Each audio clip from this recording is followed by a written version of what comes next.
तो शुरू करते हैं जनाब। देखें, आपने इससे पहले प्रॉपर्टी प्लांट एंड इक्विपमेंट भी पढ़ा है। आपको लग रहा है कि शुरू की शायद कुछ वीडियो स्किप कर देने से आपको काफ़ी फ़ायदा होगा, आपका वक्त ज़ाया हो जाएगा। ऑन दी अदर हैंड वो वक्त जो आपने लगाना है डॉलर को सस्ता करने में और उसकी वजह से इकोनॉमी का बहुत फ़ायदा होने वाला है, तो मेरी आपसे रिक्वेस्ट है कि डॉलर को महंगा ही रहने दें और इस तरह की किसी भी सोच में ना जाएं।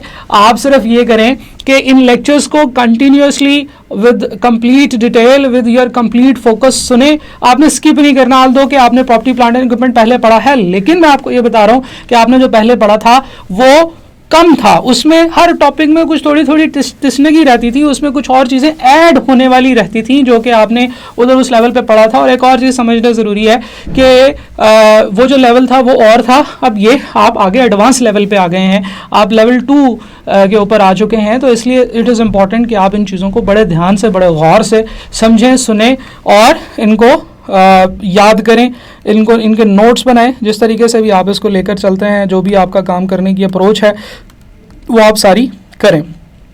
सबसे पहली बात जो हम लोग यहाँ पे करेंगे that is about an asset.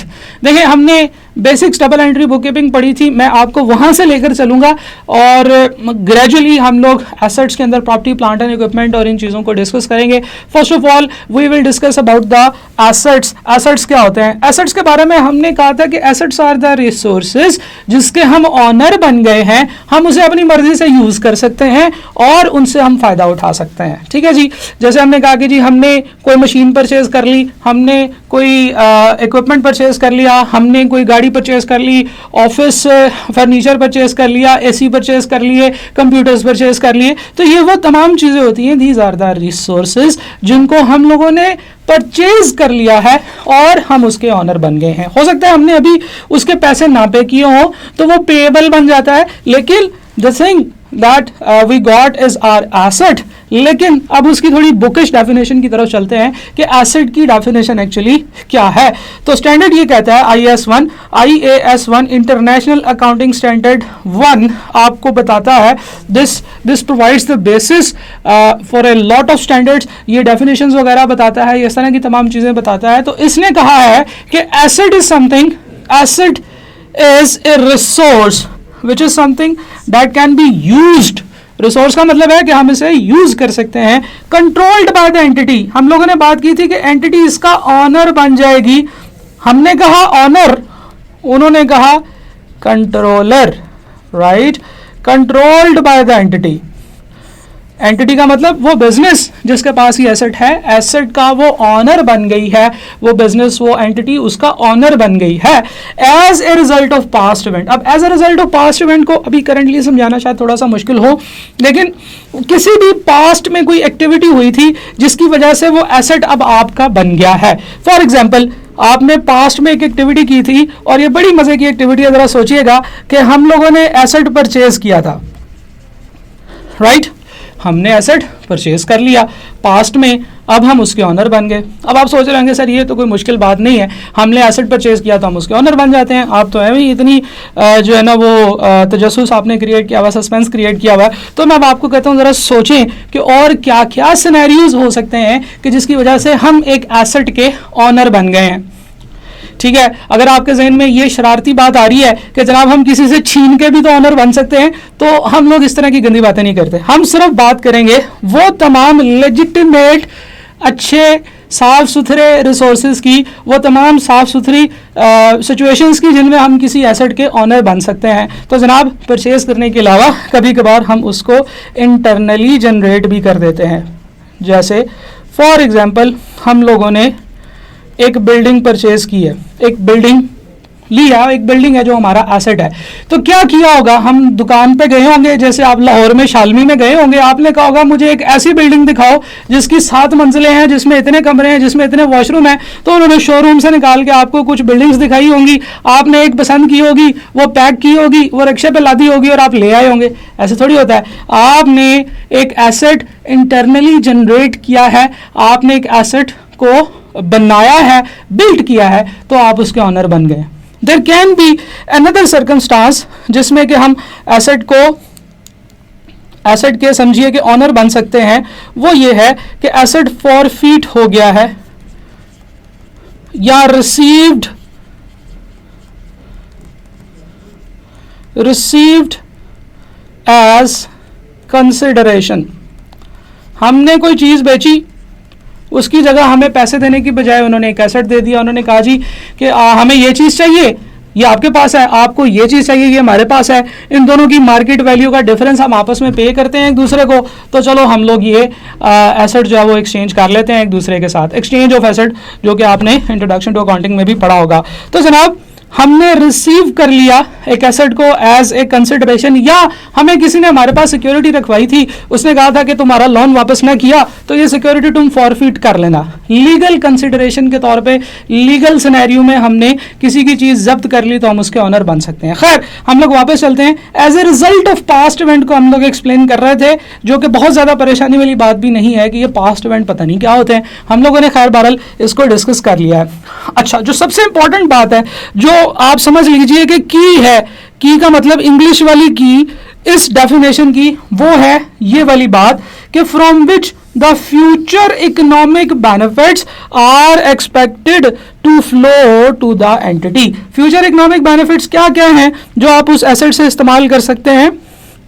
हम एक एसेट को इस्तेमाल करके उससे फ्यूचर इकोनॉमिक बेनिफिट्स हासिल कर सकते हैं, उसको बेच के उससे फ्यूचर इकोनॉमिक बेनिफिट्स हासिल कर सकते हैं, और उसको रेंट पर दे के भी उससे फ्यूचर इकोनॉमिक बेनिफिट हासिल कर सकते हैं, और उसको दिखा के भी फ्यूचर इकोनॉमिक बेनिफिट्स हासिल कर सकते हैं। क्या ख्याल है आपको? अगर आपके पास सिक्योरिटी इक्विपमेंट है, ये आपने जनाब स्नाइपर राइफल भी रखी हुई है, आपने कुछ 4-5 नए मॉडल्स की गन्स भी रखी हुई हैं, तो वो भी तो आपका एसेट है। उसको क्या करते हैं आप? इस्तेमाल करते हैं? नहीं करते, उसको सिर्फ दिखाते हैं। ठीक है, तो gun is also security equipment. Security equipment office equipment के अंदर क्लासीफाई होता है, और वो भी आपका एसेट होता है।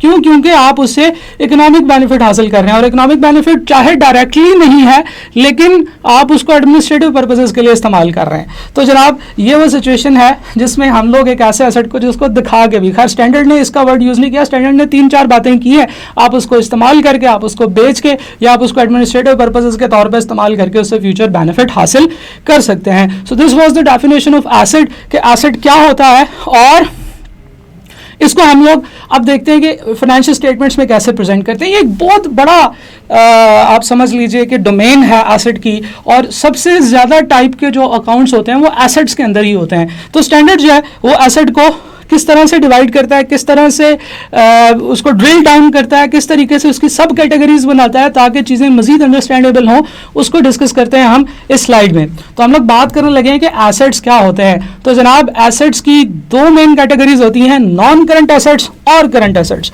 तो जो नॉन करंट एसेट्स होते हैं और जो करंट एसेट्स होते हैं, इन दोनों के दरमियान में जो बाइफर्केशन है, जो डिफ्रेंसिएशन है, वो कुछ इस तरीके से है कि नॉन करंट एसेट हर उस एसेट को कहते हैं that can be used for more than 1 accounting period. तो हम लोग कहते हैं जी मोर देन 1 अकाउंटिंग पीरियड। अब देखें, अगर आप लोगों ने पहले भी इसकी डेफिनेशन पढ़ी है तो आपको ये पढ़ाई गई होगी जो 12 महीनों से ज़्यादा, यानी कि 1 साल से ज़्यादा जो एसेट इस्तेमाल होते हैं। लेकिन अब मैं क्या वर्ड्स यूज़ कर रहा हूँ? अब मैं ज़्यादा अच्छे मुस्तहब वर्ड इस्तेमाल कर रहा हूँ, और वो है more than 1 accounting period. The thing that you can use for more than 1 accounting period is called non-current assets। 12 महीनों के लिए से ज़्यादा के टाइम पीरियड के लिए जो चीज़ आपके पास इस्तेमाल होती है ये नॉन करंट एसेट कहलाती है। और दिस इज़ वेरी इंपॉर्टेंट, ये और इंग्लिश उर्दू वाला और बोल रहा हूँ, यहाँ पे इसका क्या होना चाहिए? एंड। जब मैं 2 चीज़ों के दरम्यान में एंड लगाता हूं तो इसका मतलब है कि मैं कह रहा हूं कि first should be met and second should also be met, right. For example आपके घर वाले जो बॉयज़ हैं उनको घर वाले कहते हैं जाओ बाहर जाओ, दुकान से धनिया भी लेके आना और पुदीना भी लेके आना। आप जाएं और सिर्फ धनिया ले आए तो क्या आपकी खलासी होगी? अगर आप सिर्फ पुदीना ले आए तो आप दुनिया के निकम्मे तरीन इंसान हैं, क्योंकि आपसे धनिया और पुदीना तो लाया नहीं जाता। जबकि ऑन दी अदर हैंड अगर आप दोनों चीज़ें ले आएंगे तो आपको कोई तमगा तो नहीं मिलेगा, लेकिन खैर ये है कि आपकी बिस्ती जो है वो बच जाएगी। तो कहने का मतलब ये है कि जनाब एंड का मतलब है number 1 should also be met and number 2 should also be met. ये बड़ी इंपॉर्टेंट बात है, ये प्रैक्टिकल बात है जो मैं आपको बता रहा हूँ। शायद डेफिनेशंस में आपको कहीं पे इतनी ज़्यादा जोर से ये चीज़ नजर ना आए। नंबर 1 इज़ कि ये मोर देन 1 अकाउंटिंग पीरियड इस्तेमाल हो जाती हो। नंबर 2 इसकी जो कॉस्ट है यानी कि जो इसकी वैल्यू है that should be material, should be material, ये मटीरियल अमाउंट होनी चाहिए। मटीरियल अमाउंट से क्या मुराद है, ये बड़ी अमाउंट होनी चाहिए। हम लोग डस्टबिन अगर परचेज करेंगे तो हम सोचेंगे कि यार डस्टबिन तो 5 सालों तक इस्तेमाल होगी, तो इसको नॉन करंट एसेट कह दिया जाए। डस्टबिन नॉन करंट एसेट नहीं होती है, क्यों? क्योंकि वो 150 रुपए की आती है। सही है। हम लोग एक ऐसी मशीन ले आए जो क्या करे कि सारे ऑफिसेज में जाए और जाके वहां से डस्टबिन में से कचरा ऑटोमेटिकली अपने अंदर डाले और उस कचरे को प्रोसेस करे और जाके बाहर फेंक दे। तो वो मशीन की वैल्यू ज्यादा है, वो 1 साल से ज्यादा टाइम पीरियड के लिए इस्तेमाल हो सकती है। उस कचरे की मशीन को हम लोग एक एसेट के तौर पर रिकॉर्ड कर सकते हैं। Right. So the thing is, the first thing is कि वो नॉन करंट एसेट है या करंट एसेट है, जिसकी जो डिफरेंशिएशन है वो मैंने आपको बताई, आल्दो कि वो यहां से मिट गई है। मैं दोबारा लिख लेता हूं, मोर देन 1 अकाउंटिंग पीरियड के लिए वो यूज होनी चाहिए। अगर एक चीज है वो एक ही अकाउंटिंग पीरियड में इस्तेमाल हो रही है तो चाहे वो जितनी मर्जी महंगी है वो नॉन करंट एसेट नहीं है। ठीक है, वो नॉन करंट एसेट नहीं है चाहे वो जितनी मर्जी महंगी है, लेकिन मोर देन 1 अकाउंटिंग पीरियड में यूज होनी चाहिए और cost should be material, amount उसकी थोड़ी रीजनेबल होनी चाहिए। ऐसे ना हो कि हम लोग 50-50 रुपए के एसेट्स रिकॉर्ड करके बैठे हों। Than anything which is not a non current asset is a current asset. ठीक है जी। अब नॉन करंट एसेट और करंट एसेट में क्या क्या चीज़ें शामिल होती हैं, इसके ऊपर हम लोगों ने एक जो है वो कुछ एग्जांपल्स भी ली, लेकिन अब हम देखते हैं कि स्टैंडर्ड जो आपको IAS 1 है प्रेजेंटेशन ऑफ फाइनेंशियल स्टेटमेंट्स का, वो आपको किस तरीके से कहता है कि कौन कौन सी चीज़ें कैसे प्रेजेंट करनी चाहिए। नॉन करंट एसेट्स में क्या क्या चीज़ें आती हैं, करंट एसेट्स में क्या क्या चीज़ें आती हैं, तो हम लोग बात करेंगे ये वाली। नॉन करंट एसेट्स में नॉर्मली ये 3 मेजर चीज़ें आती हैं, प्रॉपर्टी, प्लांट एंड इक्विपमेंट, जो कि हमने यहाँ पे पढ़ना है।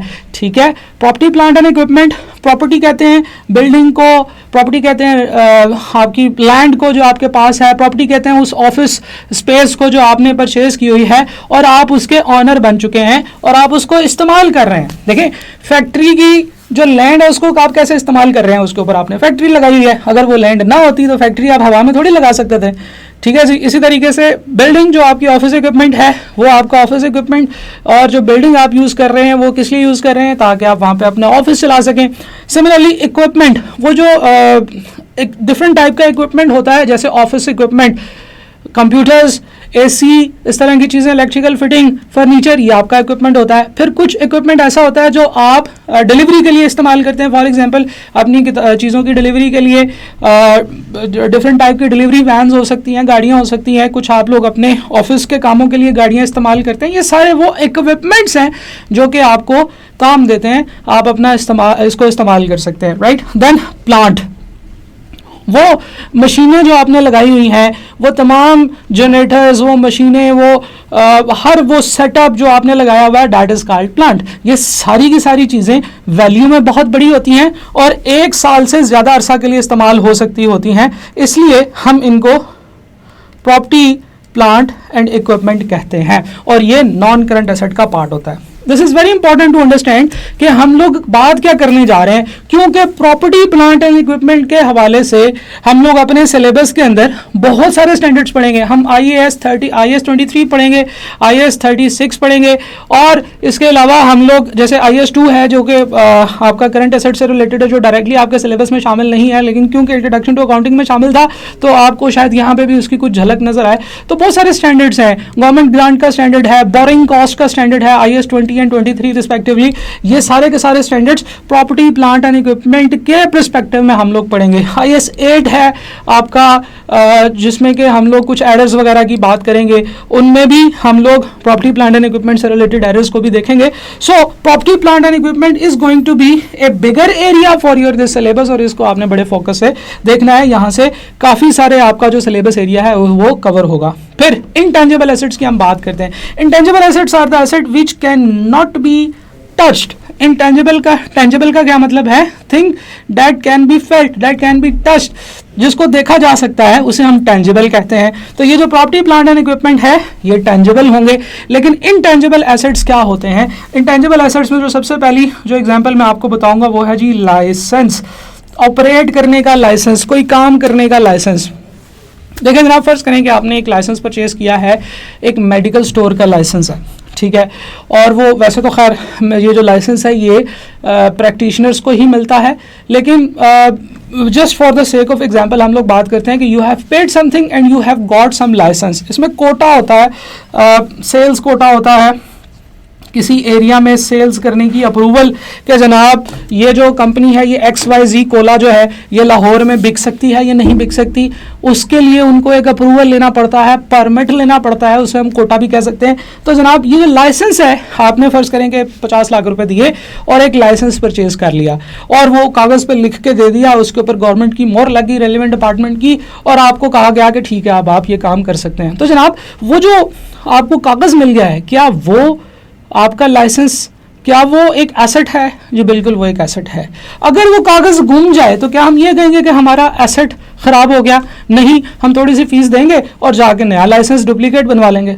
तो एक्चुअली उस कागज़ के अंदर जो वर्ड्स हैं उनकी पावर, वो इंटेंजिबल पावर है, वो आपका एसेट है और आप उसको as a intangible asset record करेंगे। लाइसेंस को, कोटा को, इस तरह की चीज़ों को हम as an intangible asset record करते हैं। समथिंग दैट एनेबल्स यू, जिसकी वजह से आप फ्यूचर में कोई इकोनॉमिक बेनिफिट हासिल करेंगे, आप सेल्स कर सकते हैं, आप कोई प्रोडक्ट बेच सकते हैं, आप किसी एरिया में ऑपरेट कर सकते हैं, आप कोई ख़ास किस्म की सर्विस दे सकते हैं उस लाइसेंस की बदौलत। लेकिन आपके पास अगर वो लाइसेंस नहीं होगा तो फिर आप वो परफॉर्म नहीं कर सकते। तो then this is an asset और उसको इंटेंजिबल एसेट के तौर पे डिस्कस किया, रिकॉर्ड किया जाना चाहिए। लॉन्ग टर्म इन्वेस्टमेंट को भी हम लोग नॉन करंट एसेट्स में ट्रेड करते हैं। नॉन करंट एसेट्स के अंदर वो वाली इन्वेस्टमेंट्स होती हैं जैसे हमने 10 साल के लिए इन्वेस्ट कर दिया, 5 साल के लिए कोई इन्वेस्टमेंट कर दी, लोगों को हमने कोई गवर्नमेंट की स्कीम आई उसमें पैसे दे दिए कि जनाब ये आप इस तरह से कर लें। तो जनाब वो तमाम चीज़ें जहाँ पे हम लोग इस तरह की इन्वेस्टमेंट कर देते हैं जो कि हमें 1, 2, 3, 4, 5 सालों के बाद पैसे वापस मिलने हैं, तो that is an asset which is called long term asset. तो जनाब एसेट्स के अंदर नॉन करंट एसेट्स की हम लोगों ने बात की इस वीडियो में और हम लोगों ने एसेट्स को भी डिस्कस किया। अब नेक्स्ट वीडियो में हम लोग करंट एसेट्स के बारे में बात करते हैं और फिर कुछ और चीज़ें आगे देखेंगे। Thank you very much.